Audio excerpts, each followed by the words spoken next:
È aperta in fase di aggiudicazione la gara per la progettazione e la realizzazione della variante di Longarone, l'infrastruttura stradale che si configura come la vera e propria legacy dei giochi per la mobilità e lo sviluppo del territorio locale e nazionale, spiega il commissario di governo e amministratore delegato di Simico Fabio Saldini.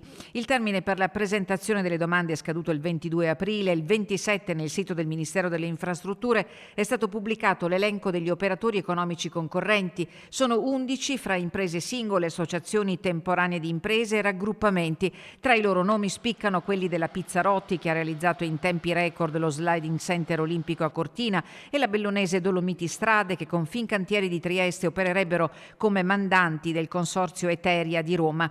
Il disciplinare prevede che la gara venga aggiudicata con l'applicazione del criterio dell'offerta economicamente più vantaggiosa, individuata sulla base del miglior rapporto qualità-prezzo. Un lavoro lungo in capo a un'apposita commissione giudicatrice che potrebbe concludere gli accertamenti approssimativamente entro il prossimo mese di luglio.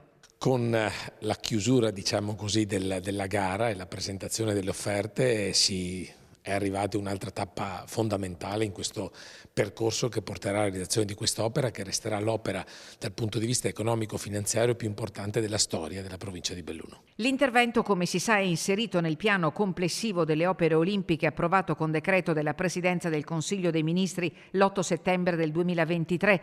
Quasi 12 chilometri di tracciato per deviare il traffico di attraversamento di Longarone e Castellavazzo, che si svilupperà in destra idraulica del Piave dall'innesto fra la 27 e la 51 di Alemagna all'abitato di Castellavazzo. 3 svincoli, una galleria naturale di 1,5 chilometri, oltre ad altre opere di sostegno per un quadro economico complessivo di oltre 400 milioni di euro. Sono convinto che per la primavera del 2027 potremo posare la prima pietra. La vedo difficile prima, anche se Simico si impegnerà al massimo affinché si possano ridurre i tempi per poter partire il prima possibile. Per realizzare la variante ci vorranno fra i 3 e i 4 anni. Sarà un percorso non semplicissimo che creerà anche disagi dal punto di vista poi logistico per anche i cittadini longaronesi, ma poi i benefici che ne trarremo a conclusione dei lavori penso che compenseranno anche i disagi che dovremo subire durante il cantiere.